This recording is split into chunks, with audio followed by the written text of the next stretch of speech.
One of the most exhilarating parts of a story is when the plot nears its climax. For mystery visual novels, this tends to be the fourth chapter or case, and they're often well received because of their heavy-hitting plot points. Danganronpa's fourth cases are often a major turning point, bringing the emotions to an all-game high, often due to the more important characters having a major turn. What makes these cases even more engaging is how they usually have questions posed by the story getting answered, making a reader or player feel like they're getting somewhere with understanding the goings-on of the killing game. They also have solid trials, so that helps too. That said, I feel the need to explain my choice of chapter today. I've said that I intend to cover Penguin-Rampa's fourth chapter, and I still do, but not right now. Penguin-Rampa takes some swerves in Chapter 4 which are great, but also make it unsuitable for analyzing a traditional case of its ilk. As for the other fangan I've covered, DRA1's case fits like a glove, but that glove's part of a fine dining suit I'd like to show off when the time's right. So we're left with Ronpa and Friends, which for my money is a good deal. Empire Spade has stated they consider Chapter 4 to be where they found their groove when it came to writing good trials, and given the nature of Chapters 5 and 6, I find it to be Ronpa and Friends' best murder mystery. And that's not all, folks. It also has many revelations to chew on, solid development for the cast, and a swerve away from a common Death Order trope, though that last one's hardly a factor in why it works so well. For me, the biggest feather in Chapter 4's cap is how it serves as the turning point for the ensemble's main antagonist, one Chip Pinetree. To understand why Chapter 4 is more than a chip off the old block, one must understand how we got here. And for that, one must understand Chip. Chip is introduced early in the prologue. His first moment of note is shutting down Goofy's attempt at a dad joke, a quick example of his more serious nature. He's the ultimate detective and leader of the Rescue Rangers, which he explains are a group dedicated to protecting the public and stopping crime. However, he soon realizes the Rangers aren't too well known. While it's not something he seems bothered by, it does give the impression that he's out to prove himself. We also learn that Chip and Dale are brothers. Shock and horror! While they get along well, they're not above the odd jab at each other, and there's a clear contrast between them, where Chip is more serious and takes a head-on approach to investigating the circumstances he's found himself in and tries to look cool doing it. Dale is more social, outgoing, and quicker to forgive and forget. When Pete turns up dead, Chip is one of the more involved players in the investigation. He starts by questioning the group that found the body, showing an observant side and a quick draw on following leads. But unless he has to talk to someone, he may as well be attached at the hip to Dale. They find several key clues, and as they do, Chip starts to get snippy. When he realizes Mickey and his group just missed a chance to catch the killer fleeing the scene, he berates him and leaves on that, though Dale does whisper an apology as he exits. It's fairly clear Chip has the case figured out before or early into the trial.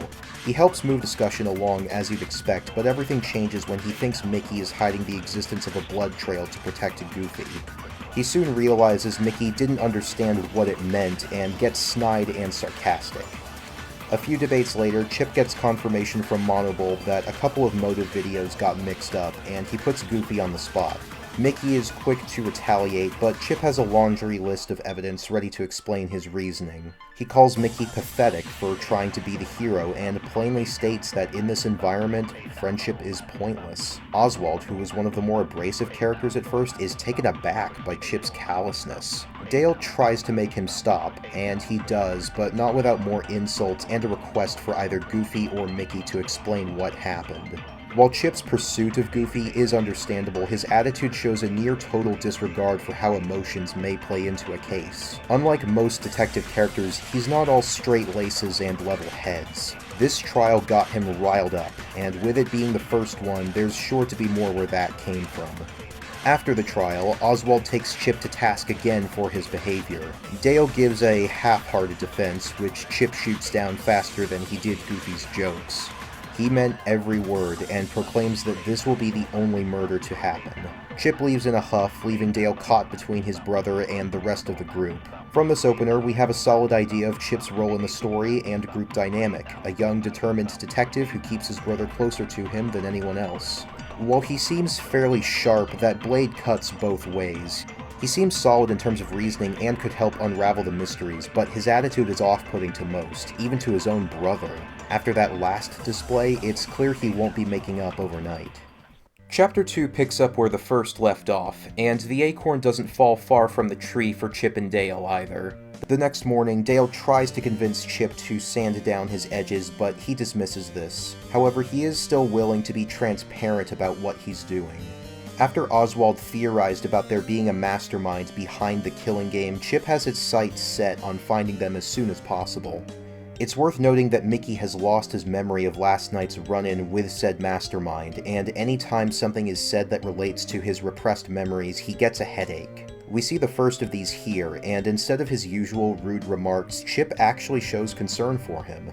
After the new areas are explored, Minnie suggests everyone try forming friendships with the people they're less familiar with.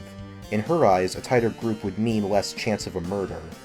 When the groups are formed, Chip makes a terse warning to Daisy and Gyro, who are paired up with Dale. Meanwhile, he's paired up with Mortimer, an odd couple to be sure, and Dale makes a similar warning to the latter. Soon after, Dale hides out with Mickey for a little bit, and here we get our first real discussion of the Pine Tree's home lives, plus some insight into Chip's state of mind. Simply put, Dale thinks he's scared. The killing game has cut them off from their only friends in the Rescue Rangers in favor of a tense scenario. The Rangers were founded when the brothers were just 14, and Dale says they'll be 17 soon, so they're definitely on the younger side of the cast. Now this is an interesting moment. Chip and Dale may have come across as younger than most of the cast, and while ages are mostly unsaid, it adds to their characterization. It's some basis for why Chip hates being treated like a child, for example. Speaking of which, even their parents weren't around much after the Rescue Rangers got their start, so that group really is all they have, and they've had to rely on each other for much of their young lives. Chip adds on to this backstory in Chapter 5. To make a long story short, the two didn't have very supportive parents, with Dale being seen as too dim to be a doctor, and the two left home when they were just 12. Between then and the Rescue Rangers, they were all the other had. It was during this time that Chip picked up parts of his detective identity, from lockpicking to his jacket. Even without knowing that, it's clear these two had troubled childhoods, and that potential for stunted development may well be what's playing into their issues here. In lieu of a proper motive this chapter, it's revealed that someone is already planning a murder. Chip intends to stop the would-be killer in their tracks, but he can't help but clash with the rest of the group. He even refuses the help of Darkwing, Launchpad, and Fenton, despite their skills and ability to make up for Chip's obvious lack of strength. Dale joins this group against Chip's wishes, leaving him truly alone for the first time in the story. After concerns are raised over Chip's isolation, Mickey finds him in the library crying to himself. Despite everything, Mickey says he trusts him, but Chip insists on being left alone, thinking everyone is out to get him. Things aren't much better the next day. With a killer on the loose, Chip has stayed awake all night, and he passes out from exhaustion in Mickey's lap. Luckily, Mickey and Minnie are there to help him get comfortable. He recovers in time for the investigation, where he's mostly back to discussing clues. Most relevant to him here is that the killer had both him and Mickey as targets, which he doesn't learn until the trial is underway. As expected, he's pretty peeved at not being informed sooner. It's here where Chip's image as a cold, calculating detective starts to derail. First, he's on the wrong side of the series' first scrum debate. Get used to that. Then he latches onto Panchito and later Fenton as suspects, with his reasoning for the latter feeling unusually loose for an Ultimate detective. It's worth noting that Ronpa and Friends uses the title of Ultimate differently from the main series. For one, it's given by an unknown process, and there are several characters with titles that are either not traditional Ultimates or aren't indicative of their skill. Chip is an example of the latter, though he does on some level know what he's doing. Mortimer wouldn't have tried to off him if he didn't. I think this part of the story is meant to show Chip's shortcomings as a young detective. Once enraged, he accrues several blind spots in his reasoning, though he does have the sense to listen to opposing arguments and change his mind if he finds them convincing enough.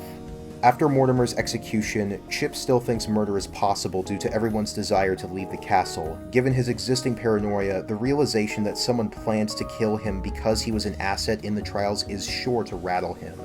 The fact his would-be killer was the one person he would have been socializing with, if at all, adds insult to injury. While just about everyone else was able to help each other with their problems, or at least got new shoulders to lean on, Chip got none of that. By all accounts, he got the short end of the stick socially, and it's clear his isolation is eating at him. Chapter 3 has new fish to fry. It starts with Chip back at it again, clashing with the other residents about how to proceed. There's also a point of view switch from Mickey to Minnie, who is more direct about saying what's on her mind. This is evident in her first conversation with the brothers. She remarks how uptight Chip is, and notes how Dale seems to be less willing to stand up to him after the attempt on his life. Now that we've gotten to know Chip as a character, some of his traits can be addressed more directly without feeling too unnatural. Exhibit A, this scene, where he's outright about hating being treated like a child. It helps that it shows more duality between the two brothers, with Dale as the brawn to Chip's brains. Looking back, there's been a slow escalation of Dale trying to calm Chip whenever he gets combative. They have an off-screen fight later too, so even brotherly love isn't safe from Chip's rantings. The next morning, though, something interesting happens. The characters find Chip lying on the floor in the hallway, and when he gets up, he's made a complete 180. He's suddenly become incredibly nice and polite, seems to think Mickey and Minnie are his adoptive parents, and outright says Dale means the world to him. As for why he's doing this, well... This chapter's motive is the despair disease, a motive that I admittedly find to be one of the weakest from the main series, since it basically strips characters of their agency. However, I do think Ronpa and Friends' handling of it is better than what it could have been, in some respects at least. Rather than it coming and going and being explained indirectly near the story's end, the cast realizes the nature of the plague during the trial thanks to Gyro. It's not a disease, but hypnosis caused by the audio of the morning announcement. What's more, all of the characters on sick leave have fundamental parts of themselves altered. Granted, this is said to apply in Danganronpa 2, but some of the affected characters being in the background or only recently having some relevance weakens that impact. On the other hand, Ronpa and Friends cast is more balanced in terms of presence, so these changes to the status quo feel substantial. Now as for what this means for Chip, Malleable is here to explain. As hinted at in Chapter 2, Chip's hard-boiled detective persona is just that, a persona to protect himself. Now though, with the spell he's under, he'll always say what he's actually thinking instead of pushing everyone away. Let me emphasize, Chip isn't saying stuff that is true per se, he's saying what he truly believes.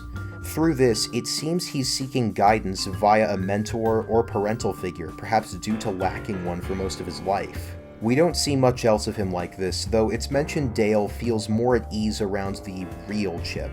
Once the investigation starts and the disease is lifted, the no longer chipper chap is back to his old ways, but he actually listens to Minnie for once as they search for Jose's corpse. During the trial, he shows some embarrassment on realizing how he's been acting the past few days, but it's not long before he's back on trying to solve the case. For the first time in a while, Chip gets to live up to his ultimate detective title. He still has his usual MO of taking the wrong side in the scrum debate and having theories that are also incorrect, but more often than not, he's on the right track.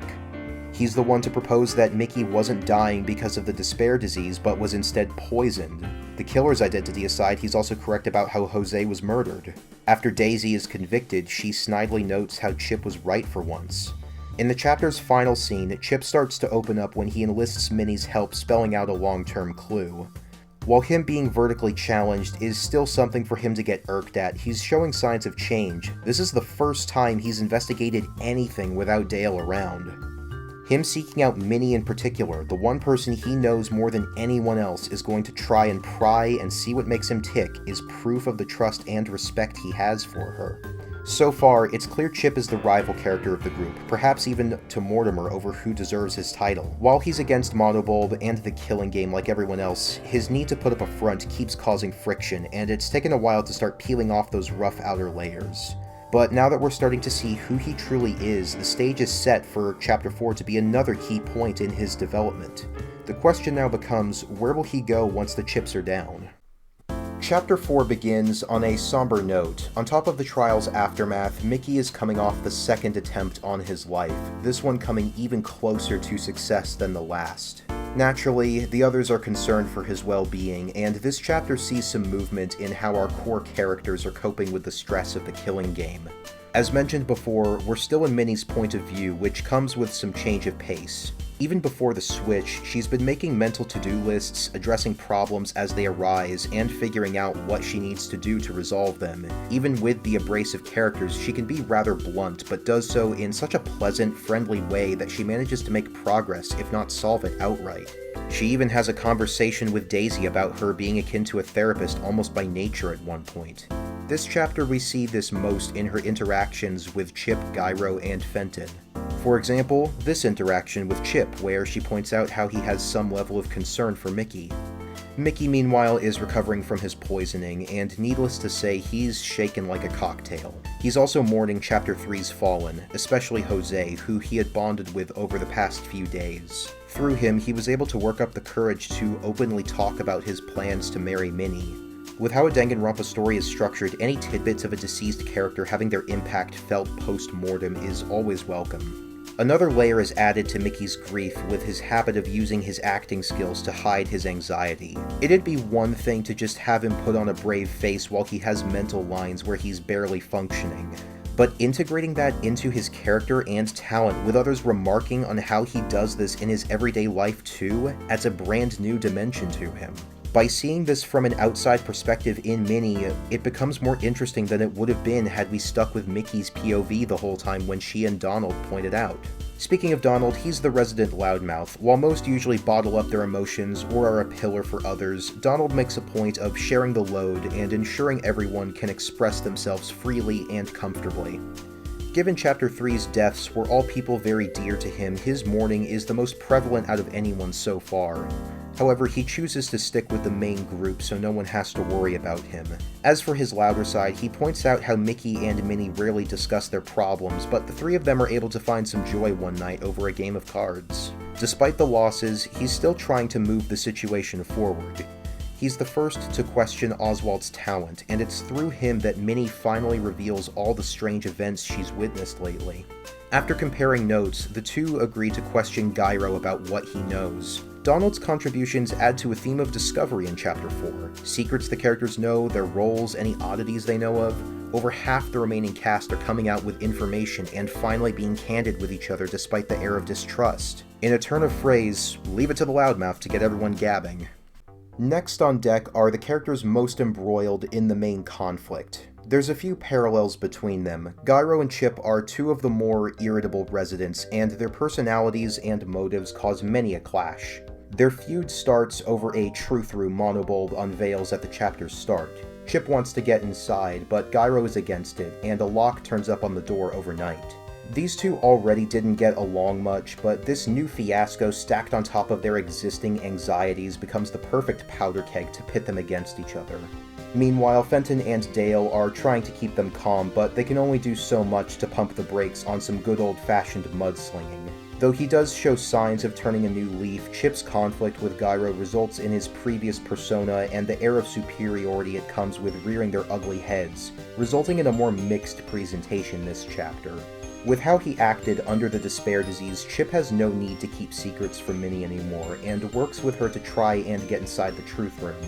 We also see more of the care he has for his brother when he decides not to bring him on these midnight expeditions, and learn more about his home life with the other rescue rangers. As for Dale, he gets less focus, as sidekicks often do, but isn't without his moments. Everything about the rescue rangers also applies to him, arguably more so given the reveal that one member was in his Chapter 1 motive video. His role as the more social and friendly of the chipmunks continues here, as Gyro remarks that he doesn't think Dale would lie about tampering with the lock, and has taken more action than Fenton in trying to work with everyone. Of the four characters involved in Lockgate, he's more in the background, but still present enough to keep readers refreshed on who he is and how he's dealing with this new dynamic. On the other side of the coin is Gyro. So far, he's mostly been an intelligent, often disgruntled inventor. Over time, we learn he's in contact with the Mastermind, but has tried and failed to break off from them. Lately, he's been receiving beatings from them, which the others soon notice. His invention, the Gizmo Suit, becoming a murder weapon in Chapter 3 has only made him more frazzled and paranoid. He wants to protect the group even to his own detriment, but Chip's stance on the truth room and superior attitude start grinding his gears. Like Chip, though, this chapter shows us a more sympathetic side to Gyro when he talks about his relationship with Scrooge McDuck, saying he was the only person who truly believed in him and his inventions, even counting himself. It's a tender, genuine moment seeing the amount of admiration he has for his employer and the belief he'll be able to rescue them. Gyro's lack of faith in his inventions could also explain his pessimistic outlook, with him seeing them as reflections of himself. Of course, a cartoon scientist needs a lab assistant to play off of, and Fenton certainly fits the bill, no pun intended. So far, we know him to be Gyro's aide, as well as the duck behind the mask of Gizmo Duck. The early chapters see few eggs getting cracked for Fenton other than him revealing himself as Gizmo Duck, but some recurring threads include his general lack of confidence, the contrast between his true self and Gizmo Duck, and a desire to help others. He's so dedicated to helping those in need that his strain of despair disease gives him a hammy, comically pathetic supervillain persona. Despite his more withdrawn presence, he has several granules of screen time that, when combined, make for a somewhat grayer character. Despite Gyro's paranoia about the Gizmo suit, the first we see of Fenton in Chapter 4 is him working on it alone, without the good doctor's knowledge. He's also quite inquisitive about the Killing Game's events, from his behavior while under the despair disease to wondering how Gyro figured out the cause of it.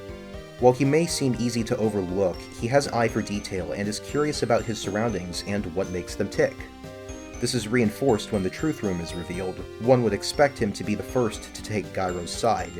Instead, he agrees with Chip, a much more intriguing direction than having him hang upon Gyro's every word. However, this wrinkle to Fenton's personality doesn't make him start agreeing with Chip fully either. When the lock goes missing and a furious Gyro accuses Chip of tampering with it, Fenton tries to hold him back, and he spends the rest of breakfast trying to simmer him down. The exploration of Fenton as a character is gradual, and so comes across as natural. Outside the Gizmo suit, he may not look like much more than a meek, timid intern, but he's willing to take action on his own. He's also not one to let himself get talked over. Getting his point across is rarely, if ever, shown to be an issue for him, and moments like his stance on the Truth Room show there's more to this intern than meets the eye. Oswald and Launchpad take a back seat for most of Chapter 4, but aren't in stasis either. So far, Launchpad has had to cope with the death of his friend-turned-lover, Darkwing Duck, who was killed before either could reveal their true feelings to each other. After Chapter 3's murders involved a mass drugging and poisoning attempt, he's reading up on poisons, hoping to prevent more deaths. It's occasionally implied Launchpad knows he's not the brightest bulb in the room, but he doesn't seem bothered by this. He has other ways of helping, whether it's as the group cook, the muscle, or the optimist, and he knows it. While we don't get a look into his inner thoughts, he comes across as one of the more emotionally stable characters. It takes a lot to get a rise out of this gentle giant, and even his outbursts feel more like controlled detonations than full fire and brimstone. As for Oswald, his time in Chapter 4 is less about him as a character and more about the mysteries around him. The curtains over the ultimate unknown starting to be pulled back around here is par for the course for Danganronpa, though little friction comes from it here, for now. With all that's been revealed about him so far, his connections to the Wasteland are piling up at a similar rate to his children. When asked about his talent, Oswald claims to be the ultimate luckster, but Minnie and Donald know he's lying. Minnie later wonders if, as a resident of the Wasteland, Oswald has no ultimate talent. As for his actual character, he's somewhat of a leader, as seen in glimpses of his past and how he acts. He's the first to suggest that anyone who receives a motive this chapter should reveal it immediately, in keeping with his responses to most of Monobulb's antics. He's also another rival to Chip, though here their rivalry is mostly limited to Oswald poking fun at him for seeing Mickey as a father figure. Overall, Oswald's place as the character saddled with the most secrets is re-established here, just in time for us to learn more about him in the next intermission as well as Chapter 5. I'm not entirely sure how I feel about this chapter's motive. It's basic in concept. Half the remaining cast each get a custom motive privately delivered by Monobulb. On the one hand, it does open up potential for mystery in terms of who got a motive and a way to obscure the why behind a murder, thus making it harder to deduce the culprit based on that. However, given what actually happens, most of these could have likely been the same videos from Chapter 1, and not much would have changed. That said, the Truth Room has clearly driven a wedge between the group, and this lends potential to it going deeper still. They're also not full-on repeats, instead relating to recent events and topics. Minnie's motive promises her a full explanation of her Truth Room video should she pass the trial, and Donald and Launchpad's both relate to Scrooge, who has only become a focal point in this chapter. I don't think the custom order motives are a bad concept, nor were they half-baked. It's more that they have untapped potential, especially as most of the characters who get them seem very unlikely to kill given all we've seen. I could see another writer taking a crack at it, but that's a story for another day. Anyway, after pledging to stop keeping secrets from Mickey and explaining her midnight rendezvous with Chip, Minnie heads off to meet with him. Some odd events and a wild goose chase for tea lead her to finding Gyro lying dead in the study. The investigation is one of the most compact in the series, and out of any fangan I've covered so far. It takes place mostly at the crime scene, though some clues are found in other areas before and after the bulk of the investigation. Despite feeling more compressed, it doesn't feel like it's rushing. For the investigation and early trial, Fenton is livid at Monobulb, more so than anyone we've seen so far, blaming him for Gyro's death. Meanwhile, Chip has a moment of vulnerability when he admits he has no explanation for some of the disturbed items in the study. I may have rattled through this section, but it's not without its teases for bigger reveals later. A sickly smell in the study, an exposed secret passageway, and Monobulb arguing with the killer, identity unknown, about their choice of victim come to mind on that front. As the trial gets underway, we get many a reveal. The characters quickly learn Gyro was working with the Killing Game's orchestrator, as was Fenton, with Gyro's safety being his incentive. However, in keeping with his ultimate intern title, his support was limited to basic chores like going on food runs for them, and the two weren't aware of the other's involvement. Now, having a secondary traitor is an interesting idea, but also one that could easily fall foul of not having an impact beyond the existence of the twist itself. However, this does mean something for Fenton, as he explains he was the one to remove the lock Gyro put on the Truth Room, thus setting off the chapter's main conflict. Fenton also confesses to entering the Truth Room himself, against Gyro's wishes, which is how he learned of Gyro's relationship with the Mastermind. As a result, the two agreed to discuss the matter in the study shortly before the latter's death. With that explanation, Fenton walking the line between Chip and Gyro's outlooks makes more sense, as do many smaller tidbits I mentioned before. He's not just doing what he's told, he's working within the limits of what he has to try and make sense of everything and find a solution. As the trial continues, Launchpad is raised and dropped as a suspect, some motives are revealed, and then the cause of death is explored, for which there's a hefty amount of subterfuge. The Grimhild poison, first being mentioned alongside chloroform, helps ensure neither is immediately more obvious than the other, for one. The killer also used some ink to fake bloodstains on Gyro, taking it to the crime scene via a pen. It's simple, but so innocuous it's doubtful anyone would consider it until the moment it's revealed. Eventually, a scrum debate starts about whether or not the Grimhild was used to kill Gyro, and I've got to say, I like how all the characters on the opposing side, other than Donald, were all involved in the main conflict in some way. Meanwhile, the characters who have been more reasonable and avoided the frequent conflicts are able to see more possibilities. It's soon determined that Gyro was killed via chloroform poisoning, and that the killer likely knocked someone out with the stuff too. They were banking on a side effect of memory loss, which would take advantage of the body discovery rules to frame Launchpad. What follows is a reversal of the situation in Chapter 1. Pressure mounts against Chip, in a similar manner to how it did against Goofy. Minnie says she ran into him right before Fenton found Gyro. His lockpicking would allow him to get one of Darkwing's masks, and Donald points out how much Chip seems to know about the crime. He's saying too much as opposed to Goofy saying too little. Naturally, Chip doesn't take the accusation well, especially with his own talent being used against him. The tension heightens when even Dale is coming out with testimony that would be damning were it true. But then, he lets it slip where Minnie saw Chip, despite her never specifying that. I've touched on this trope of the killer saying too much before, but I didn't fully explain the issue with it. Simply put, it can come across as a quick fix for getting out of a corner if it's used before the true killer starts being pursued. It offloads much of the work of determining the killer from the characters onto a single slip of the tongue.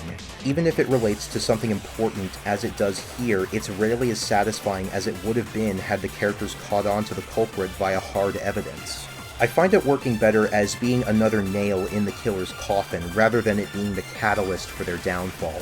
That said, I do think the lie relating to something we saw through Minnie's eyes makes the punch land a tad harder. Getting back to the play-by-play, Chip starts getting defensive as Dale is put on the spot, the same behavior he took Mickey to task for 3 chapters ago. An argument armament against both brothers commences, and Dale gets aggravated to the point he admits to being the killer, much to Chip's shock. Minnie realizes Dale showed Chip Gyro's body, knocked him out, and took his clothing to pose as him. Chip is in disbelief when he realizes what Dale has done, but the latter says everything turned out okay since Gyro was a traitor. He begins to explain his thought process. With all the arguments happening between Chip and Gyro, Dale felt the need to kill everyone else before they targeted the two of them. Malleable played on his fear and paranoia, showing him a secret passage for the murder, and gave him a custom motive. It was less a motive and more about the circumstances of the case. It stated that if Chip saw the victim's body and knew Dale committed the murder, both brothers could leave the castle. Knowing Chip would never agree to this, he used the chloroform to ensure he wouldn't remember anything. Dale apologizes to Chip for getting caught, to which Chip just goes off on him for what he's done. Despite his explanation that as a rescue ranger his duty is to protect people, Dale says he doesn't care about the others. It's here that the true horror of what has happened hits Chip. Dale tried to get him to trust everyone else, but Chip's paranoid persona and repeated insistence that friendship was pointless in a killing game warped his outlook to the point he began to agree with him. What began as Chip's way of protecting the both of them became the downfall of the person he loved most, and resulted in the last outcome he wanted becoming reality. This scene puts the finishing touches on what I find to be Chapter 4's greatest maneuver. When all was said and done, this chapter was designed to tear apart the Chip Dale and Gyro Fenton duos. The result was a perfect storm. Not only do we have the killer and victim having equal amounts of tragedy, all four of these characters leave Chapter 4 having taken some action that was against the interest of those they cared for. As we know, Chip concocted his persona to protect himself and Dale only for it to send the latter down the wrong path. They started out fairly normal, but after the first trial, Dale found himself caught between his brother and everyone else. Feeling put off by Chip's behavior, Dale decided to go independent for a while, but became alerted to his safety when Mortimer plotted to kill him. Chip being his true self in Chapter 3 seemed to make Dale more at ease, but the murders continued anyway, and with the return of Chip's persona, even more tension erupted. Dale knowingly disregarded everyone's lives and even his brother's feelings, embodying Chip's worst tendencies and taking them to a horrific extreme. Fenton wanted to protect Gyro most of all, but his curiosity ran counter to his mentor. The lock's removal caused a chain reaction that led to Gyro's murder, which was expedited by him watching his truth video. As for Gyro himself, he tried to protect everyone at his own expense, but secrecy and stress had him on edge. He bottled up everything till he could take it no longer and snapped at Chip. By the time he was ready to confide in Fenton, the situation had reached a breaking point. This catastrophic compound also ties in with the story's through line of the characters having their relationships played upon to cause strife, with Chapter 4 showing the heaviest impact yet. Once Dale is voted as the killer, Malleable reveals another part of the deal, or alters it depending on your perspective. Since Dale was caught, both he and Chip will be executed, much to Dale's chagrin. The execution is simple in concept, but gloriously cruel. Dale is tasked with rescuing a caged Chip within 5 minutes as heavy weights fall from above. Chip calls out to Dale, instructing him to climb up the fallen weights to reach him, but time runs out. Another weight lands and forces Dale off his perch, and he takes a painful fall. Before he can recover, Chip's cage falls, crushing Dale underneath. Now, most fangans don't have the production time to stuff their executions with symbolism and references like a Thanksgiving turkey, and this one is fairly straightforward too. However, I'd be hard-pressed to find a better metaphor for Chip and Dale's story arc. Despite the altered deal, Chip's life is spared, but just one look at him says it all. Covered in his brother's blood, and with nothing left to lean on, he breaks down and cries, but doesn't pull away when the others try to comfort him. After Mickey helps get him cleaned up, Chip asks to sleep with him and Minnie in their room for the night, tying back to their found family dynamic. This continues into Chapter 5, and the Chip we see there is changed, but still in flux. He's emerged from the trial with a massive chip on his shoulder, one he never wanted, and though the road to redemption is long, he's ready to start walking it. With Chip's arc squared away for now, most of Chapter 4's remainder is spent exploring the overarching mysteries. It also continues another theme of the characters delaying the sharing of new information. This is understandable given the strange, harrowing events and the cast having only partial information to go off of. It's another hurdle they must overcome in order to escape. We return to Mickey's point of view for the first time since the end of Chapter 2, and he takes Minnie's place at a midnight meeting with Donald. The two enter the truth room and see their videos. Mickey's shows him talking to Yen Sid about the rise of an oncoming threat, with Mickey planning to stand by Oswald to face it. Meanwhile, Donald has him in a workshop with Fenton, Gyro, and an unmasked Darkwing Duck donning a superhero costume and being called the Ultimate Hope. While these videos raise more questions than they answer, more pieces are in place for both the characters and the viewer. Even if the whole is incomplete, the characters can start making sense of it all due to having more pieces to begin with. As for the intermission, it ties its narrative to the main one and caps off the Warriors of Hope by killing them. We then learn the intermissions are taking place some distance from the castle the killing game is being in, meaning it's in the wasteland. There's also more allusions to the mastermind than usual. Coupled with the Truth Room videos, it's quite the spike in content. The topper is a cinematic, fully narrated by Hortensia. It explains the Wasteland's origins, her and Oswald's place in it, and the lead-up to Ronpa and Friends. During this segment, any mentions of him, or the mastermind, are accompanied by images of a glove. This motif didn't spawn out of nowhere. In Chapter 1, when the mastermind apprehends Mickey, the only defined part of their body was their gloves. We saw traces of their face during Gyro's reveal, as well as their glove resting on his shoulder. Even if you're like me and less familiar with these characters and their histories, the intermission has a sense of finality. The mastermind is entering their endgame, tying up loose ends, acknowledging other entities like the mysterious executive, and we know they're responsible for many atrocities. He's been properly built up as a complete menace with a near total disregard for other lives, even for those who did his bidding. Between the character arcs, seismic shifts, and reveals, Chapter 4 is where Ronpa and Friends starts gearing up to explain its story in full. The big picture is still rather blurry, but the framework is clear now.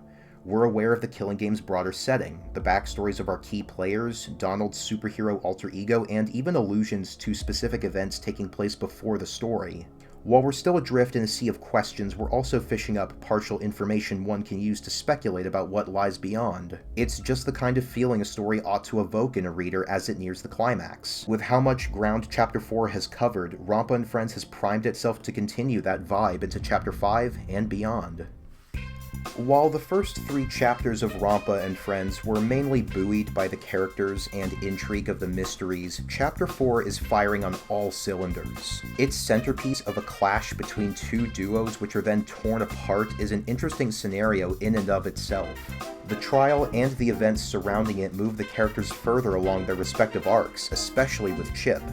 Even characters who are more on the sidelines have their moments too. Meanwhile, the last few pieces of the overall story's frame are revealed, with some gaps getting filled to fuel speculation about what's to come, and reward the viewer for sticking around. For all intents and purposes, Chapter 4 is crafted to be the point where the story turns on the afterburners, with the biggest shakeup in the group dynamic and the most intriguing revelations thus far. With all these elements bound together with the best murder mystery the series has on offer, the beginning of the end of Ronpa and Friends is sure to be one to remember. Thank you very much for watching. If you liked what you saw, feel free to leave a like and discuss your thoughts in the comments. Also consider subscribing to the channel if you want to know when I release new videos, though your viewership is plenty for me. I would also ask that you check out Ronpa and Friends for yourself. Links to it will be in the description if you're interested. As for what's coming up next, well, that would be telling, but I will say this: the truth is closer than you may think. Do with that what you will, and I hope to see you again soon. Take care, everyone.